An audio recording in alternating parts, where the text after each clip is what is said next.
Nicolas Doménac, Éric Zemmour, qui a failli pas arriver sur le plateau, mais on est content de le voir. Ils se disputent ce soir sur iTélé après ce deuxième tour des cantonales. Bonsoir messieurs. Bonsoir.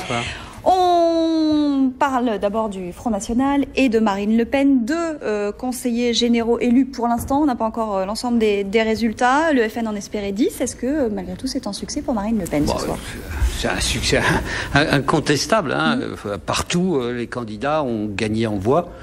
Par rapport au premier tour, ont engrangé des bénéfices qui étaient inscrits d'ailleurs dans le scrutin de dimanche dernier, dans la dynamique qui était la sienne, et je pense que les Français ne se font pas d'illusions là-dessus, c'est-à-dire qu'elle est sortie vainqueur, au fond grâce à une stratégie de son côté de dédiabolisation qui a très très bien fonctionné. Elle s'est repeint républicain, c'est le Front National repeint en blond, voilà, avenant, etc., ce qui nous fait croire qu'il aurait changé, et puis stratégie alimentée par la ligne politique qui était celle d'une partie de l'Élysée et prise en charge par le président lui-même, de M. Buisson, relayée ensuite par M. Guéant, qui privilégiait au fond la sécurité d'un côté et la stigmatisation, même si Éric Zemmour n'aime pas ce mot-là, mais en tout cas la stigmatisation de l'étranger islamiste. Donc cette stratégie-là a montré que Éric soutenait, a montré, trouvé pertinente, a montré son échec en deux temps. Premier temps dimanche dernier, cette fois-ci encore, et on va pas de Guéant vers le précipice si elle est maintenue. Enfin, on verra. En tout cas, c'est une sanction terrible inversement pour Sarkozy. On y reviendra. Mais pour Marine Le Pen, ce que j'aime bien avec Nicolas, c'est que j'ai rien besoin de dire. Il fait lui-même ce que je vais dire, ce que j'ai perdu, ce que j'ai gagné. C'est formidable. C'est bon, pas que tu t'en ailles. Non, il y a une autre chose. Il y a une autre chose formidable que je trouve dans ton analyse fort brillante, c'est l'absence de la réalité. Parce que tu fais des analyses politiciennes, comme on disait jadis, mais la réalité, Nicolas. Les gens, tu incarnes. Non, pas que j'incarne. Non, pas que j'incarne, mais que les gens, ils votent. Ouais. Non pas pour des stratégies à trois bandes de Sarkozy, de Guéant, de machin, qu'a fait monter, de Buisson. Non, ils votent pour une réalité. Qui est d'ailleurs une claque terrible, tu devrais le dire, au pouvoir sarkozyste. Donc c'est d'abord ça, c'est pour cette raison d'abord qu'ils votent pour Marine Le Pen. Il faudrait le dire d'abord. Bon, c'est quand même important, c'est-à-dire le chômage de masse, c'est-à-dire tout ce qu'on sait sur tu sais bien notre discussion sans fin sur la mondialisation. Bon, on sait tout ça. Mais ça, on le sait. On est d'accord. Mais il faut le dire. Il faut le dire quand même, c'est pas uniquement des produits de tactique et de stratégie à 10 bandes. Pardon, bon. C'est quand même, il y avait une volonté d'empêcher ce vote-là qui n'a pas marché depuis Grenoble, depuis août dernier. Je veux dire, c'est quand même un échec. Alors effectivement, il y a des raisons. Ce soir, il y a un vote d'adhésion pour Marine Le Pen. Mais ça aussi. Ça, c'est sa tactique à elle, dans ce cas-là. Il faut qu'elle dise qu'il y a un vote d'adhésion. En fait, elle n'en sait rien. Personne n'en sait rien. Okay. Moi, je pense que les gens, ils votent Front National parce qu'on voit bien, il y a un électorat populaire qui vote Front National. C'est vraiment la lutte des classes de ce côté-là. Et c'est ça qui fait mal et à Nicolas Doménac pour faire comme lui et à la gauche. C'est la gauche qui a voté pour mais évidemment, c'est extraordinaire. C'est pas la gauche. C'est l'électorat populaire. Il y a un électorat populaire, mais ce qu'on a vu là dans les urnes, c'est que je m'en fous de la gauche, moi. C'est que dans les campagnes, on a voté FN et que dans les villes bourgeoises, on a voté FN. Oui, mais c'est un électorat massivement populaire qui vote pour le Front Nat, avec une classe moyenne qui se prolétarise et donc qui vote de plus en plus pour le Front National. C'est ça. Donc c'est les actifs. C'est ça qui est le succès de Marine Le Pen. Adhésion, pas adhésion, ça je vais pas du tout rentrer dans ces discussions-là, parce que je n'en sais rien, que j'ai pas sondé les cœurs, etc. Et que les gens ne connaissent pas encore bien son programme, sauf que ni son programme, ni les visages du FN. Non mais il y a quand même... oui, et puis les candidats il y avait pas de candidats, ils faisaient même pas campagne.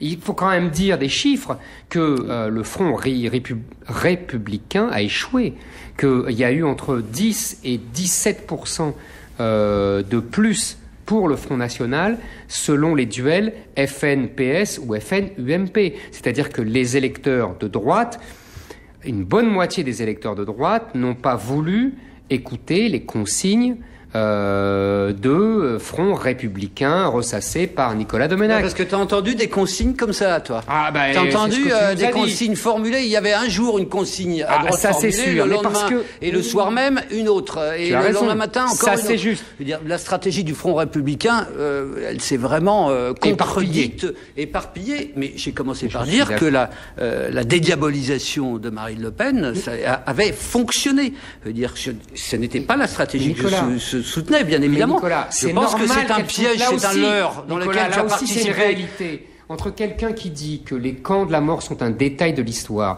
et une autre qui dit que c'est le summum de la barbarie, il peut pas y avoir... Pardon, les gens... Eric, je suis plus exigeant que toi. Moi, je crois que la politique, c'est comme de l'amour. C'est comme l'amour. Il faut des preuves d'amour. Je me suffirais pas d'un petit mot alors qu'on est héritier d'une famille politique qui est comptable de tout ce passé-là. Nicolas. Je veux dire, qui est une héritier de famille collaboratrice. Non, attends. Mais Nicolas, c'est l'histoire politique. C'est pas en me disant du jour au lendemain. Ne refais pas l'histoire de la collaboration parce que je suis intarissable. Et la gauche, elle est beaucoup plus présente dans la collaboration. Donc ne me lance pas là-dessus, s'il te plaît.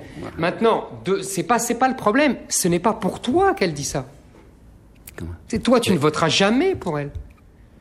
Donc, ce que je te dis, elle fait ça pour les gens. C'est aux gens de choisir, pour les électeurs. C'est pas pour Nicolas Domenach. Nicolas Domenach, il sera toujours hostile, et il a bien raison. Il fait ce qu'il veut, il pense ce qu'il veut. Ce qui est drôle, c'est que quand un phénomène médiatique se produit, en général, tu pointes immédiatement la bulle médiatique, tu cries à la fausseté, tu dénonces au fond cet artificiel des journalistes qui ne comprennent rien à rien. Or là, nous avons, et ça je partage l'analyse de Nicolas Sarkozy en grande partie là-dessus, nous avons un phénomène médiatique qui s'est construit sur une histoire totalement médiatique, elle aussi, de la fille qui succède au père, et qui ne correspond qu'à une... Oui, mais moi je te parle de ça, qui ne correspond qu'à une partie de la réalité, qui voudrait qu'elle soit dans le changement. Non, mais je t'ai pas dit que c'était le changement. Est-ce que je t'ai dit que c'était Non, est-ce que je t'ai dit que c'était le changement? C'est grandement... Est-ce que je t'ai dit que c'était le changement? Oui, je t'ai dit, tu n'as pas dit, il y a une partie d'escroquerie là-dessus. Ce que tu dis pour la plupart des candidats quand ils sont portés par cette bulle médiatique, en disant que la bulle va exploser. Mais là, c'est pas de la bulle médiatique. Je te dis simplement... Je te dis pas qu'il y a un changement, je te dis pas que c'est pas le même parti, je te dis pas qu'elle a pas repris les fondamentaux du parti, je te dis simplement qu'elle dit des choses différentes et que les gens l'entendent. C'est tout ce que je te dis. Je suis très humble. Ce soir, c'est une défaite pour Nicolas Sarkozy? Moi, je crois que c'est une défaite très marquante. D'abord, comme je l'ai dit tout à l'heure, parce que c'est lui qui avait impulsé personnellement la stratégie contre beaucoup de ses autres conseillers, qui ont dit il faut pas faire cette ligne sécuritaire anti-islamiste. Encore une fois, je maintiens que Éric approuvait en exigeant, je dois ajouter, pour être honnête, que Éric voulait des résultats. En l'occurrence, il n'y en a pas. Donc, on a rajouté la surenchère verbale à l'inefficacité sur le terrain. Donc ça, c'est un seul j'ai échec. Pas besoin de parler. C'est un échec. Non, mais là, je vais être honnête dans l'attaque. Je veux dire, n'empêche que tu l'as soutenu et que là, de ce point de vue-là, c'est un échec radical. Mais si. Parce que c'était pas pour parce que moi, je n'avais pas d'arrière-pensée tactique. Voilà la différence. Moi, je n'avais aucune arrière-pensée tactique. Moi, je pense que c'est nécessaire d'avoir un débat sur l'islam, par exemple, pour discuter. On a déjà eu cette discussion. Voilà, c'est tout. C'est pas pour faire baisser le Front National ou pour le faire monter. Je n'ai pas d'arrière-pensée tactique. Je ne me présente pas devant les électeurs. J'ai cette chance-là. Et deuxième point, je pense que cet échec-là le met dans une situation encore plus périlleuse et plus difficile pour la suite, puisque maintenant il va avoir... à quoi? Il va y avoir un putsch dans la majorité? Il y a une tentation quand même d'un certain nombre d'élus de trouver une solution alternative si elle existe. C'est pas sûr qu'elle existe. Mais en tout cas, ils vont la chercher. Et donc, ils vont contribuer à la déstabilisation de Nicolas Sarkozy. Ils vont aussi contribuer à la déstabilisation de la ligne politique qu'il a choisie, lui. Et alors, est-ce que ça va peser ou pas? Jusqu'où? Ça va peser de toute façon. Quand un certain nombre de centristes, de radicaux, mais aussi de gaullistes authentiques, ou voire de vrais libéraux, vont dire c'est plus une ligne sociale ouverte qui doit être suivie plutôt que, au fond, surenchère par rapport au Front National qui l'emmène dans une galipette permanente et dans une défaite électorale inéluctable. Que dire?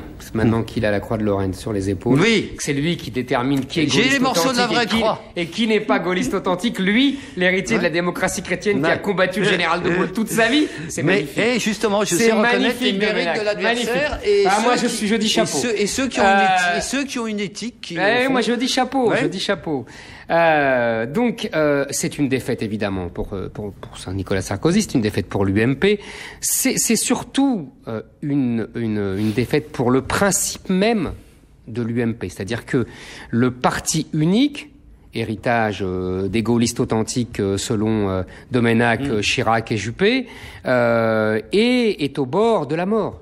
C'est-à-dire que si Sarkozy perd, on voit bien qu'il y a deux lignes au sein de l'UMP et que ce n'est pas seulement d'ailleurs, le Front National qui détermine ces deux lignes. Je me répète à le dire ici, il y a un vrai débat autour de la mondialisation, de l'Europe, de l'euro, de la France. C'est ça le vrai débat. Dépassons le Front National. Et l'UMP est partagé. Et je vais te dire une dernière chose, Nicolas, parce qu'on va introduire la gauche aussi aura ce débat-là. Et elle l'a déjà eu pour 2005 pour le référendum. Et ça a failli la briser en deux, tu t'en souviens, et tu me l'accorderas volontiers. Et ça recommencera. On va voir dans les primaires, on va voir dans la bataille qui vient. La gauche, c'est une fausse victoire bidon, là.